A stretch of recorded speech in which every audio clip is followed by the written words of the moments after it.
बोल भगवान की जय हो। क्या करूं पापा? खुले ले खुले आता खुले। हाँ बताओ, भगवान श्याम सुंदर ने कालीनाथ को नाच लिया और जब श्याम सुंदर ने कालीनाथ को नाच लिया है तो चारों नागनियां हाथ जोड़ के बोली, पिया हमारे परेशान हैं, हे मनमोहन छोड़ दो। भगवान बोले, मैं छोड़ तो दूंगा, लेकिन एक कारण है। क्या? हमारी प्रिया यमुना है, उसको दूषित कर रखा है। पहले अपने पति से कहो इसको छोड़ करके कहीं अंत चले जाए और हमको फूलों की टोकरी दो भर के और हमारी गेंद दो। सब दिया है, गेंद दी, फूल दिए। आज नागनिया बोली, कहो स्वामी। ठंडा पानी दिया। और आज भगवान कन्हैया ने जब ये कहा कि इसे छोड़ दो एक ही बार में उड़ा डालो। तो देखिए नाग कहने लगा, महाराज छोड़ तो दूंगा लेकिन मैं कहाँ जाऊंगा, गरुड़ मेरा भक्षण कर देगा। गरुड़ की वजह से मैं इस काली, इस सुंदर सी, ये तुम्हारी प्रिया है यमुना, इसमें काली देह में रहता हूँ। भगवान बोले, देख तेरे फन पे मेरे पगों के चिन्ह छूट गए, तुझे गरुड़ नहीं मारेगा, तुरा भक्षण नहीं करेगा, तुझे नमस्कार करेगा।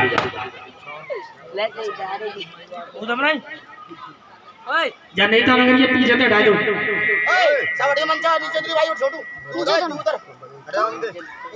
इतने दिन हो गए, 8 दिन तुम सप्ताह सुनते सुनते बुद्धि नहीं आई तुम्हें?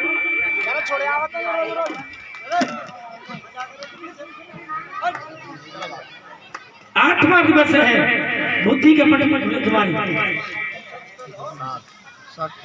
भगवान की ये बात सुन करके आज कहने लगा, ठीक है भगवान मैं कहाँ जाऊँ? जवाब दिया श्याम सुंदर, कहने लगे यमुना से निकल के और सीधे तुम सागर के लिए प्रस्थान करो और वहाँ एक द्वीप है उस पर जाके निवास करो। एक काली जो नाग था, ये कौन था? हमने बताया था कश्यप ऋषि की पत्नी थी कद्रु बिंता। एक के पक्षी थे, एक के नाग। तो बिंता और कद्रु में ये शर्त हो गई थी कि ये सूर्य के घोड़ा कैसे है। तो नागों की मैया कहने लगी काले और काले, और गरुड़ की माँ कहने लगी काले नहीं श्वेत है, श्वेत श्वेत। हाँ, और वास्तव में सूर्य भगवान के घोड़ा श्वेत ही है। अब बहस हो गई तो जवाब दिया, अब पता कैसे पड़े? तो नाग कहने लगे, क्या बात है माँ? जवाब दिया, तुम्हारी मौसी से हमसे शर्त हो गई है, उनके घोड़ा सफेद बता रही है वो हमने काले बोल दिया है। नाग कहने लगे, चिंता मत करो, मौसी को तुम दिखाना दूर से और हम उनमें लिपट जाएंगे, घोड़ा काले हो जाएंगे। नाग जितने थे सब घोड़ों से लिपट गए, एक रति नहीं खाली जगह छोड़ी। और आज पक्षी गरुड़राज की माँ ने जो देखा है तो वास्तव में घोड़ा अश्व नजर आ रहे हैं तो काले। कहने लगी, ठीक है बहना, मैं आज से तेरी दासी हो गई। गरुड़ भगवान नारायण की सेवा से जब आए अपने घर तो मैया को दासी के रूप में देख के बहुत क्रोध आया। किसी बच्चे की माँ दासी रह गई हो बन के, उस बच्चे पे बर्दाश्त नहीं होगा। प्रधानमंत्री के यहाँ नौकरी कर रहे हो तो प्रधानमंत्री के यहाँ नौकरी कर रहे हो और फिर बाकी मेहता की नौकरानी हो, बर्दाश्त नहीं होगा। एकदम से माँ क्या बात है? ऐसी ऐसी बात है, सर तो हो गई, घोड़े काले हैं। कौन कहता है काले हैं? वो बता रही है ऐसे से तेरी मौसी। अच्छा तो मैं देखने जाता हूँ। और ये पता पड़ गया नागों की माता को। नागों ने कहा क्या बात है कि आज गरुड़ जा रहा है देखने के लिए। नाग कहने लगे चिंता मत करो। गरुड़ एकदम से चुपट गए नाग, और गरुड़ जो गया देखने तो काले सुर्ख घोड़ा नजर आया। गरुड़ ने एकदम से अपनी चोंच मारी और फाड़ फाड़ के नाग फेंक दिए। अपनी माता को दिखाया, देख श्वेत है। मैया कहने लगी वास्तव में आजाद कराया अपनी माता को दासीपन से। उस दिन से गरुड़ ने संकल्प किया, जहाँ भी नाग मिलेंगे मैं उन्हें जिंदा नहीं छोड़ूंगा। इस डर से आज वो नाग काली देह में रहता था। भगवान की चला जाता है छोड़ के आज एक। देखिए इधर में आज श्री सुखदेव जी कहने लगे, हे राजा परीक्षित, आज नंद बाबा पूजा करते हैं देवराज इंद्र की।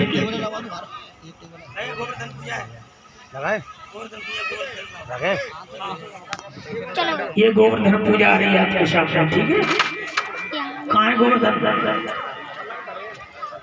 जय गोवर्धन महाराज।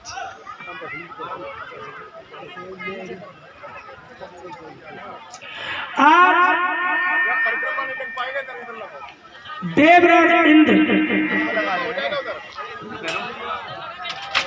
ने जगह छोड़ दी, परिक्रमा लगाई जाएगी।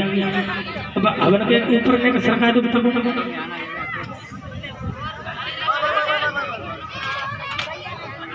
हाँ उधर रख लो, अच्छी बात है, कौन रख लो, कोई बात ना। गोवर्धन भगवान कौन ऐसा परिक्रमा लग जाए बस।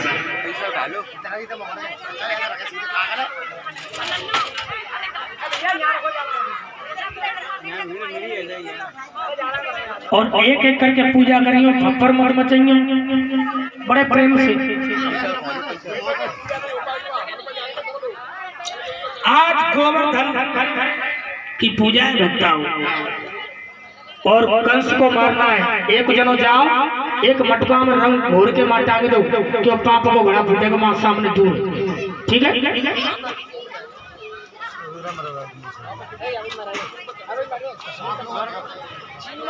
आज भक्ताओं देखिए इधर में आज नंद बाबा ने जब पूजा करी है तो कन्हैया पर बर्दाश्त नहीं हुआ।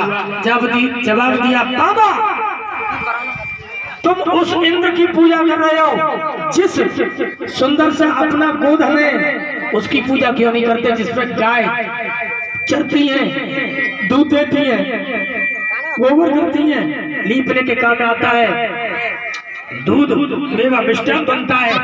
और कहां से आता है? ये गोवर्धन से आता है। गोवर्धन हमें सब कुछ देता है, इसलिए गोवर्धन की पूजा करो।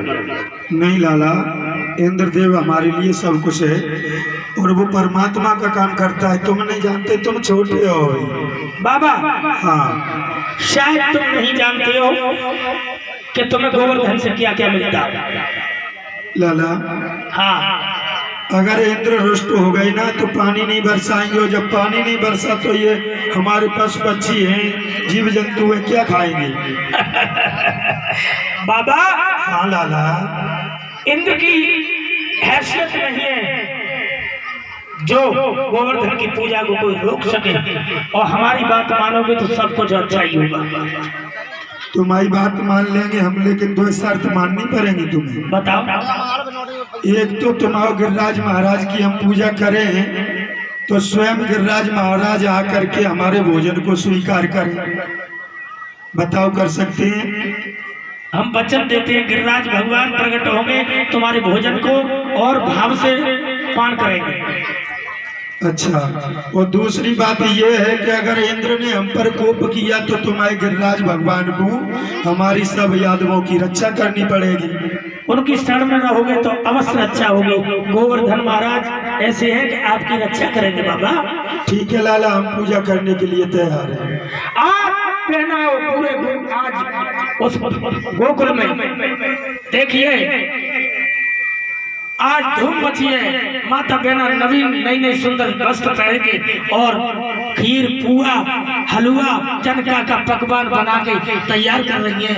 और आज तैयारी हो जाती है तो भगवान कन्हैया कहने लगे, कहो तैयारी हो गई? हाँ हाँ, तो चलो चलो अब तो एकदम से सभी पूरे ब्रजवासी मिलकर के भगवान श्याम सुंदर बलराम के साथ में नंद बाबा, मैया यशोदा, रोहिणी और सब ललिता, ज्योति, मंजू, किरण, सुशीला, चैत्या, संध्या सब मिलकर के आज राधा रानी को लेकर के जाती हैं आज गोवर्धन पूजा के लिए।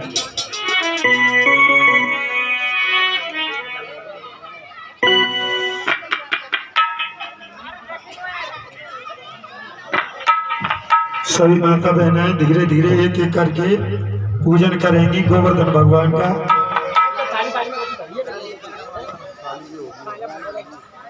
पंडित जी अगर मेरी आवाज सुन रहे हो कथा पंडाल में आ जाए।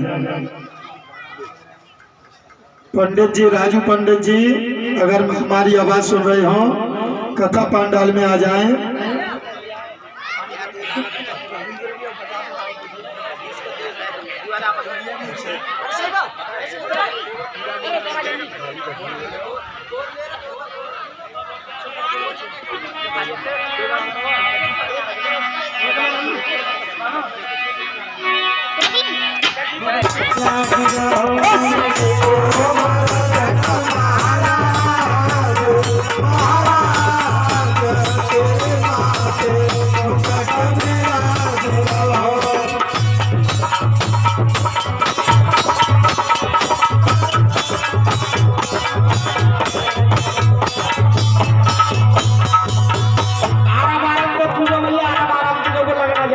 श्री गोवर्धन महाराज महाराज तेरे माथे मुकुट विराजिलो।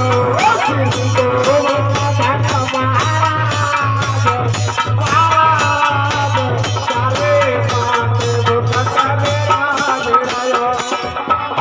तुझ पानी चढ़े तुझ फूल चढ़े तुझ पाँव चढ़े तुझ फूल और चढ़े दूध की हो तेरे माथे मुकुट विराजिलो। महाराज महाराज तेरे माथे मुकुट विराजिलो। गोवर्धन महाराज महाराज तेरे माथे मुकुट विराजिलो।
Oh